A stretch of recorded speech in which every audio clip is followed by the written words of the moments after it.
Salut tout le monde, c'est Aude de Haute Couture et aujourd'hui on se retrouve pour une vidéo nouveau genre, quelque chose qu'on n'a jamais fait avant, mais que ça fait longtemps que je vous parle. Et c'est des vidéos où est-ce que je vous parle de ce que j'ai cousu dans les dernières semaines, dans les derniers mois, et que j'ai vraiment apprécié faire.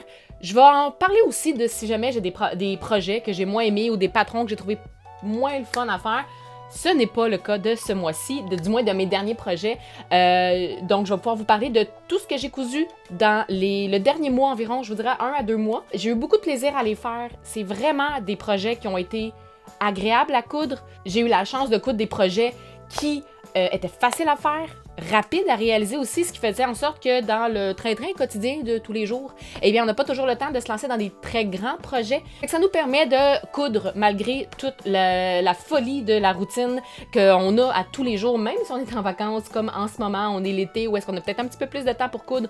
On veut aussi le passer dehors. C'est des petits projets simples, rapides et super agréables à faire. Et je tiens à dire aussi que cette vidéo-là, non, il n'est pas une collaboration. Je n'ai pas reçu d'argent pour ça, mais j'ai reçu des super de beaux tissus que je veux absolument vous parler aujourd'hui. C'est de la compagnie Les Tissés. Pas mal tout, à part un projet, c'est des tissus qui viennent de là. J'en ai payé un avec mes sous qui était pour un des cours qu'on a fait avec l'abonnement à couture. Et tous les autres, les filles m'ont envoyé 1 mètre de chaque tissu que je vais vous montrer aujourd'hui. Ça a été un petit challenge pour ma part de trouver des projets qui fitaient avec le 1 mètre. J'ai dû modifier un projet, mais sinon, j'ai été capable de tout faire. Fait que je vais pouvoir aller vous montrer ça. Je vais vous parler aussi de chacun des patrons que j'ai utilisés pour le faire, comment je me suis organisée pour modifier ce que j'avais à modifier et aussi qu'est-ce que j'ai utilisé pour faire ça.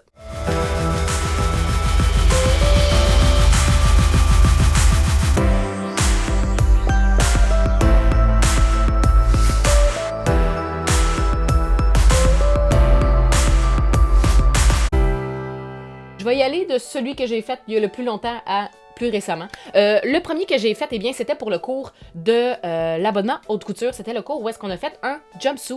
C'est un projet que j'ai fait avec du ITY, du Interlock Twisted Yarn, que j'ai acheté de mes sous chez Les Tissés. C'est un tissu très chic, très beau, un super de beau drapé, une belle lourdeur aussi au tissu qui ajoute des mouvements vraiment impressionnants dans le vêtement. C'est des vêtements qui sont le fun à faire avec des projets plus fluides, avec plus d'ampleur aussi, que ce soit des robes, des jupes ou dans ce cas-ci le jumpsuit avec des pattes un petit peu plus larges. J'ai vraiment aimé faire ce projet-là. Le tissu est un peu tricky à coudre. Personnellement, j'irais soit avec une aiguille stretch ou une aiguille microtex, mais la stretch a très bien fait l'affaire pour ma part. Les points ont été facile à faire, j'ai pas sauté de points, même si c'est un tissu qui s'étire énormément et qui glisse beaucoup aussi. Je pense que le cours a vraiment été apprécié. Il peut être fait dans d'autres choses. Moi, j'ai utilisé le ITY parce que je trouvais que ça ajoutait un petit côté chic à peut-être des projets habituellement, genre des jumpsuits qui ressemblent un peu plus à des pyjamas dans d'autres tissus. Fait que ça apporte une élégance au projet qui fait en sorte qu'on sait que c'est pas un pyjama. Et ça, j'appréciais énormément. J'ai vraiment aimé coudre le tissu. Un petit peu plus tricky, pas facile à repasser, le ITY, on se le cachera pas, mais étant donné que c'était un projet qui n'avait pas vraiment besoin d'énormément de pressage, de repassage, c'est pas quelque chose qui m'a dérangé. On peut venir modifier certaines choses dans notre confection lorsqu'on vient coudre. Non seulement à l'encolure, quand on vient faire des sous-piqûres, c'est vraiment quelque chose qui va venir nous aider, mais aussi, étant donné qu'on coud quelque chose de très très lourd, on peut venir rajouter dans les coutures un élastique clair pour faire en sorte qu'au fur et à mesure qu'on va porter le vêtement, ben, le tissu, il va pas, surtout avec un tissu comme le ITY qui est plus lourd, le vêtement va avoir moins tendance à se déformer quand on vient mettre des petits élastiques clairs dans les coutures. C'est ce que j'ai fait dans ce projet-là, surtout à l'encolure et aux emmanchures en dessous des bras. On peut ajuster un peu nos techniques de couture quand on a un projet qui ne se repasse pas très très bien, comme le ITY. N'oubliez pas de mettre une pâte mouille. Les tissus synthétiques n'aiment pas tout le temps se faire presser, surtout à forte chaleur. Fait qu'on essaie de sortir notre pâte mouille, de l'utiliser. Si jamais je dis pâte mouille, vous faites comme... Qu'est-ce que c'est ça, une pâte mouille? Je vais laisser le lien là, de cette vidéo-là juste en dessous de celui d'aujourd'hui pour que vous puissiez aller consulter la vidéo de c'est quoi une pâte mouille.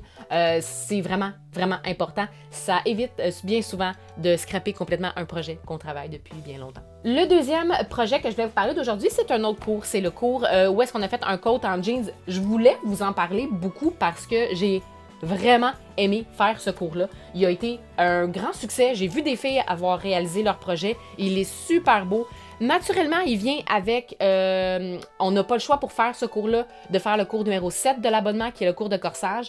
J'avais envie de vous le vendre en bundle. Si jamais vous étiez intéressé à vous faire votre propre code de jeans avec vos propres mesures, j'aurais pu vendre le cours du code de jeans en connivence, en bundle, en combinaison, en combo, avec le cours numéro 7 qui est le cours de comment faire un corsage, un gabarit de corsage de base pour après ça apporter les modifications qu'on veut apporter pour pouvoir créer d'autres projets comme le code de jeans. C'est un denain que j'avais déjà à la maison. J'ai fouillé dans mes vieux tissus. C'est en fait pour les filles qui ont fait le sac à dos. C'est un des tissus qu'on avait pour le sac à dos de la journée haute en couture. C'est un tissu qui est super facile à travailler. C'est un 100% coton. J'avais pas besoin d'extensibilité aujourd'hui, fait que c'est vraiment juste du 100% coton. Ça se presse comme un charme, dit Denain. J'adore travailler avec ça. On a les boutons de jeans aussi en avant qui apportent une touche vraiment professionnelle, une belle finition. Toutes les finitions à l'intérieur également fait en sorte qu'on upgrade un peu la qualité du projet. Il n'y a pas beaucoup de surjeteuses. La plupart, c'est des coutures cachées qu'on fait souvent quand on vient coudre du jeans. C'est vraiment un projet que j'ai aimé faire et j'ai vu plusieurs résultats des étudiantes et honnêtement, ça a été un cours extrêmement bien réussi. Fait que c'est sûr que pour moi, en tant que professeur, je suis encore plus contente que les filles vont pouvoir porter fièrement leur code de jeans. Ensuite de ça, on a un patron. C'est une compagnie que vous connaissez probablement déjà, étant donné que j'en parle souvent. Si vous me connaissez déjà, vous connaissez donc cette compagnie de patrons-là. Non, c'est pas Closet Core, pour toutes celles qui pensaient que je m'alignais là. C'est la compagnie Hélène Closet. De plus en plus que je consulte leur site internet ou que je travaille avec leur patron, je tombe sous le charme, non seulement de la propriétaire qui est très attachante, mais aussi de la philosophie et des valeurs qu'on retrouve derrière cette compagnie-là. C'est le premier, j'en ai deux patrons que j'ai pas pu m'en empêcher. J'ai pris deux patrons de la même compagnie. Le premier, c'est le Jackson T-shirt, qui est aussi le sweatshirt. Trois raisons principales pourquoi j'ai vraiment voulu faire ce projet-là. La première, c'est que c'est un classique. C'est un chandail, ce qu'il y a de plus simple, de plus basic, mais on a tous besoin de ces chandails-là. Et étant donné qu'il a été conçu qui a été confectionné, avec un tissu que j'ai eu des tissés, qui est le Jersey Côtelé Bourgogne, tout était dans le tissu. J'avais pas besoin d'un projet. C'est ce que j'aime de ce genre de tissu-là, c'est que j'avais pas besoin d'un projet extraordinaire pour que mon chandail ait l'air vraiment très beau. J'avais besoin d'un projet très simple, mais c'est le tissu qui a tout fait le travail. Super facile à coudre, à couper, à travailler. Je l'ai lavé, il répond très bien au lavage. La couleur est restée super belle, même après l'avoir décatie, portée et lavée. C'est vraiment, puis il sèche super rapidement sur la corde à linge, c'est merveilleux pour l'été. Pour vrai, c'est un gros coup de cœur pour le tissu.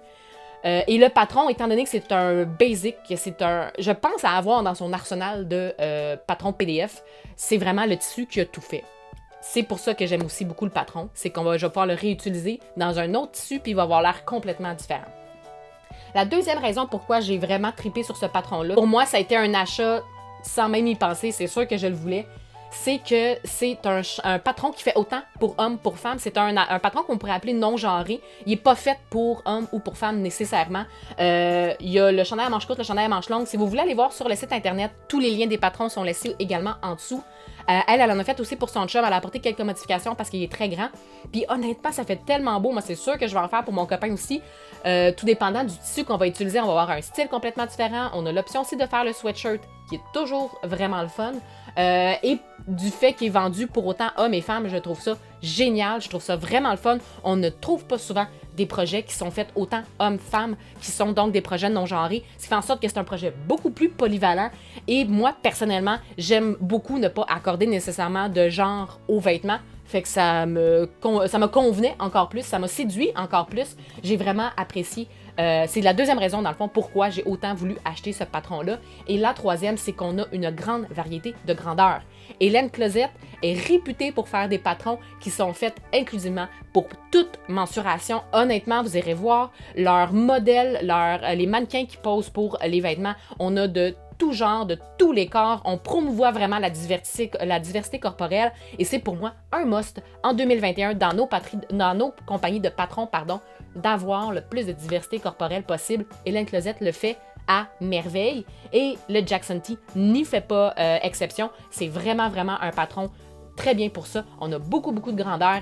puis je pense que tout le monde va y trouver son compte. Qu'est-ce que j'aime aussi de Hélène Closette? Eh bien, c'est des réalisations très simples à faire.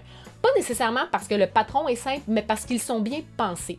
En tant que couturière, être capable de faire un patron qui est pensé pour les couturières, c'est vraiment le fun. Puis là, vous allez dire, mais théoriquement, un patron, c'est fait pour une couturière. Oui, mais le patron est conçu par une patroniste qui n'est pas nécessairement une couturière. Et je pense que dans ce cas-ci, c'est une patroniste qui est couturière, ce qui fait en sorte que la conception est pensée pour nous. Et je tripe là-dessus. Les étapes sont faciles à suivre.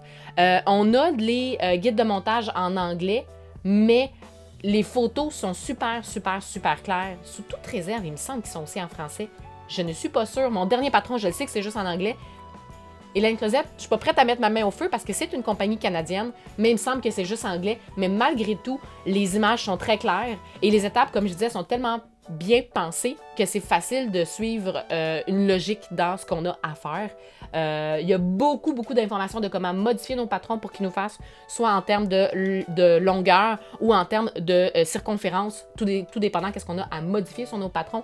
Il explique très bien dans les guides de montage comment faire avec beaucoup d'illustrations. Moi, pour lui, j'ai fait aucune modification. Il est tel quel. Puis qu'est-ce qui est le fun aussi avec ce patron-là, c'est que si on veut avoir un fit plus ajusté, ils disent de prendre une grandeur plus petite que qu'est-ce qu'on serait supposé prendre. Et si on veut avoir quelque chose d'un peu plus lousse, eh bien, on prend une grandeur plus grande de qu'est-ce qu'on voudrait prendre. Mais ils montrent exactement c'est quoi le fit que ça fait quand on prend dans notre grandeur. C'est mon cas. C'est la grandeur que j'étais supposé prendre selon mes mensurations et il est parfait. Il y a un peu de oversize dessus, c'est pas quelque chose qui est ultra ajusté, mais c'est pas démesuré non plus, là. Fait que je trouve que c'est vraiment le meilleur des deux mondes. Si jamais je voudrais qu'il soit plus ajusté, je prendrais tout simplement une taille plus petite et le tour serait joué. J'aurais pu prendre manches longues, j'aurais pu prendre plus long également, mais pour moi, c'était ça que je voulais comme résultat final. J'ai utilisé une aiguille ballpoint, étant donné que c'est un jersey, ça l'a très bien fait l'affaire, fil de polyester, le tour était joué. Théoriquement, pour faire ce genre de projet-là, avec ce genre de tissu-là, on a tout ce qu'il faut à la maison pour pouvoir tout faire. C'est un projet rapide, le fun à faire, mais surtout très agréable à porter par après. Le quatrième projet que je veux vous parler aujourd'hui, c'est encore de Hélène Closette. J'ai pas besoin de vous la vendre, je viens de le faire. C'est le pantalon Winslow. Ça fait longtemps que je voulais le faire, ce patron-là. Ça fait longtemps que je l'ai acheté, je pense que ça fait 1 an. Et enfin, je l'ai fait dans le merveilleux chambré détissé également, qui est comme une imitation quand on le voit de loin de jeans. On dirait que c'est un jeans, mais extrêmement fluide. Il se froisse beaucoup, mais il est tellement léger et tellement un beau drapé qu'on oublie qu'il se froisse. Ça fait vraiment un projet, surtout pour ça fait vraiment un tissu pour ce projet-là idéal. Étant donné qu'on a quelque chose de très fluide, le tissu répond vraiment très bien à ça. Ce que j'aime de ce patron-là, c'est qu'il vient... Moi, en ce moment, celui que j'ai, c'est celui que j'ai fait le plus court parce que j'avais seulement 1 mètre, mais j'aimerais beaucoup faire celui qui est juste en haut du genou. Puis j'aimerais ça aussi me faire celui qui est mollet puis celui qui est long. Fait que je vais toutes mes faire. Dans du tissu complètement différent, j'aimerais beaucoup voir comment ce pantalon-là, ce patron-là répond à différentes tombées et à différents poids de tissu également. Mais pour aujourd'hui, je pense que j'avais le tissu idéal pour faire ce patron-là, honnêtement. Et c'est pour ça que je me suis lancée là-dedans. Encore une fois, la confection est géniale. On a une petite complexité étant donné qu'on a un fermoir invisible, mais c'est la seule complexité du patron. Honnêtement, si on veut avoir justement un débutant intermédiaire, ce projet-là est idéal et on n'a pas besoin d'avoir 1 million de mensurations à prendre parce que c'est seulement la taille qu'il faut prendre en considération. Naturellement, on s'assure toujours que nos hanches vont rentrer dedans au cas des fois, mais il y a tellement d'ampleur à cause que c'est comme une jupe culotte qu'on pourrait dire. Comme moi, quand je l'ai sur moi, on dirait que c'est une jupe, mais c'est un short. Fait que honnêtement, c'est tellement avec de l'ampleur qu'on a une grande marge de manœuvre au niveau des hanches, fait qu'on a vraiment besoin d'une mensuration à prendre et c'est la taille. On s'assure de rentrer partout pareil, mais quand même. Pour moi, c'est un must, ça prend des poches. Donnez-moi des poches dans mes pantalons, je veux absolument en avoir, celui-ci en a. Et non seulement il y a des poches, mais il y a des poches profondes où est-ce que je peux mettre mon téléphone, mes clés si jamais je m'en vais marcher. Honnêtement, un gros coup de cœur. Comme je vous l'ai dit, je vais vouloir le refaire. Fait que théoriquement, je vais en avoir 4 total dans ma garde-robe. Et ça ne sera pas de trop parce que j'ai vraiment beaucoup aimé à faire ce projet-là. Pour le chambré, j'ai pris une aiguille universelle. Ça l'a vraiment très bien fait.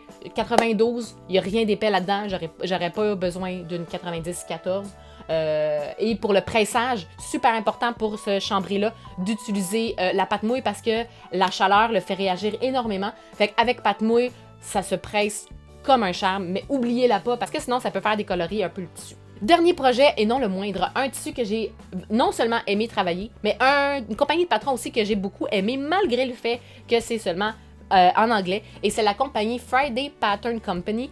J'ai cherché, surtout pour le tissu que j'avais seulement 1 mètre, un projet pour aller avec, je savais que ça allait être une blouse. J'ai passé à 2 doigts de faire un autre projet de Hélène Closet. Je me suis dit qu'il faudrait peut-être que je fasse autre chose. Puis de toute façon, dans mon 1 mètre, j'en avais pas assez, fait que ça réglait pas mal la question.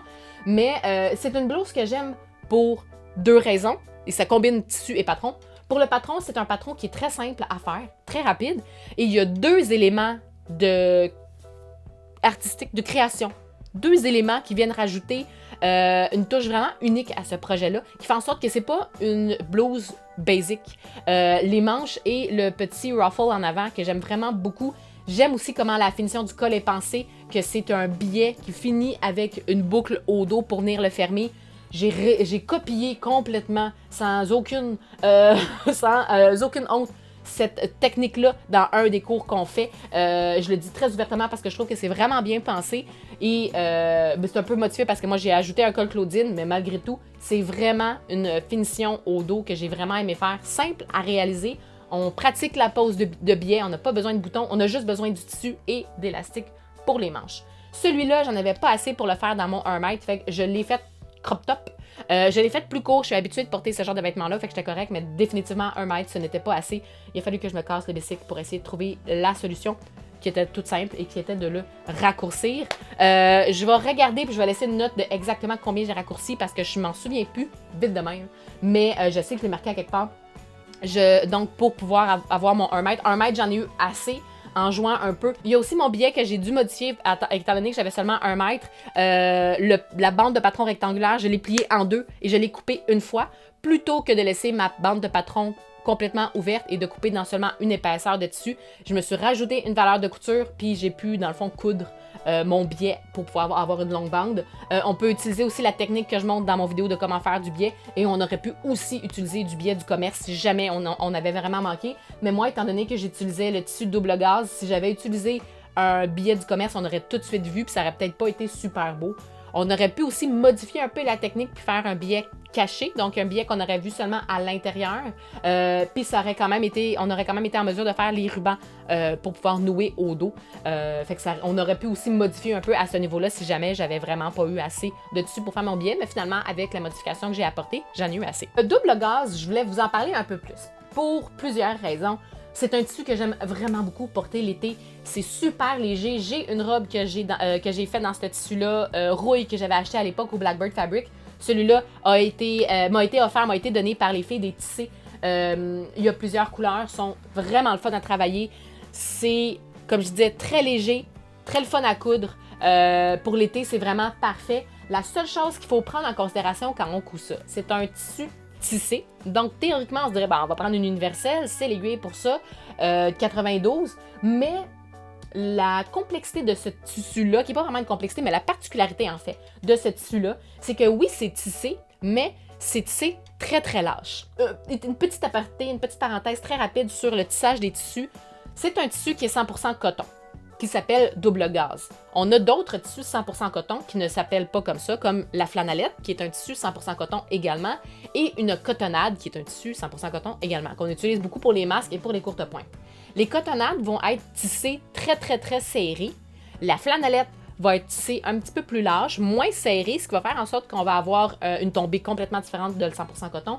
Et le double gaz est encore plus large, est encore moins serré son tissage que la flanellette. Ce qui fait en sorte que quand on utilise une aiguille universelle, qui est une aiguille très pointue, quand elle vient coudre dedans, elle ne tasse pas les fibres, elles viennent les percer. Dans une cotonnade, c'est parfait parce que c'est tellement tissé serré qu'il n'y a pas de place pour que la fibre se tasse, fait qu'on veut percer au travers de notre tissu avec l'aiguille universelle. Celui-là, tellement qu'il est tissé lousse, on a de la place pour que les fibres se tassent. Fait que moi, qu'est-ce que j'ai remarqué, c'est que quand je cousais avec mon aiguille universelle, ça venait fracasser ma fibre, ça venait percer, la perforer, et en même temps, ça venait tirer des fils. Ce qui fait en sorte qu'à certaines places, j'ai un fil qui fait comme une petite boucle. Mais c'est pas mon fil de couture, c'est mon fil de tissage. C'est la fibre, dans le fond, de mon tissu. J'ai changé pour une ballpoint. Pourquoi? Parce que la ballpoint, C'est un aiguille qui a une pointe en bille qui est conçue pour le jersey. Parce que le jersey, un peu de la même façon, on ne veut pas perforer le tissu, on veut que ça rentre puis que ça tasse les fibres. Fait que la pointe en bille permet de tasser les fibres.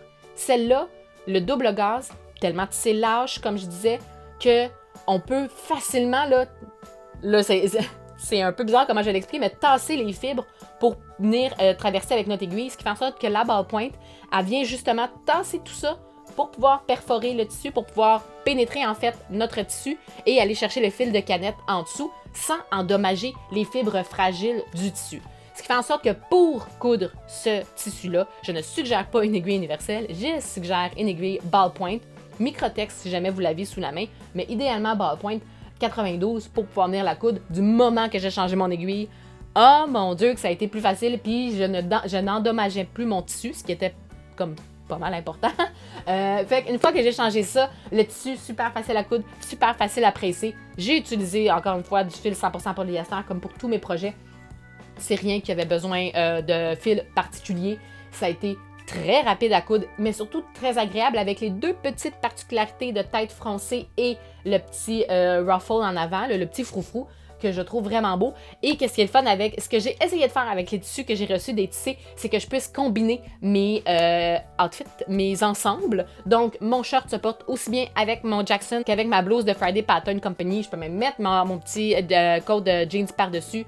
C'est vraiment ce que j'aime quand je viens coudre mes propres projets, c'est d'un peu de penser dans ma confection comment je vais ensuite pouvoir jumeler toutes ces pièces de vêtements-là que je me suis faites pour avoir une plus grande versatilité dans ma garde-robe. C'est donc les derniers projets que j'ai cousus. J'ai vraiment aimé faire cette vidéo-là parce que c'est vraiment pour moi une vidéo que je fais à longue haleine. Là. C'est quelque chose que je fais sur 1 ou 2 mois pour avoir le temps de coudre tous ces beaux projets-là. Mais j'aime ça pouvoir penser à de quoi je vais pouvoir vous parler, les particularités que je vais avoir. Et ça me permet aussi de coudre des projets plus rapidement parce que j'ai pas besoin de les filmer en même temps. En tout cas, j'espère que vous avez aimé la vidéo. Si jamais c'est le cas, dites-moi-le juste en dessous. Si jamais vous avez aimé que je vous parle de ce que j'ai cousu sans nécessairement vous montrer, parce que je sais qu'haute couture, habituellement, c'est beaucoup axé sur l'éducation et sur vous montrer comment faire. J'ai beaucoup de vidéos tutoriels, mais j'aime vraiment faire ce genre de projet-là. J'espère que vous avez apprécié également. Comme d'habitude, si jamais vous avez des questions, commentaires, suggestions, n'hésitez pas à les laisser juste en dessous. Si vous voulez avoir tous les liens de ce que je vous ai parlé aujourd'hui, tout lien va être laissé aussi dans la barre de description, juste en dessous du vidéo. Cliquez j'aime si jamais c'est une vidéo qui vous a plu. N'hésitez pas à vous abonner aussi pour recevoir les notifications de mes prochaines vidéos. Et sur ce, tout le monde, je vous dis bonne couture et à bientôt.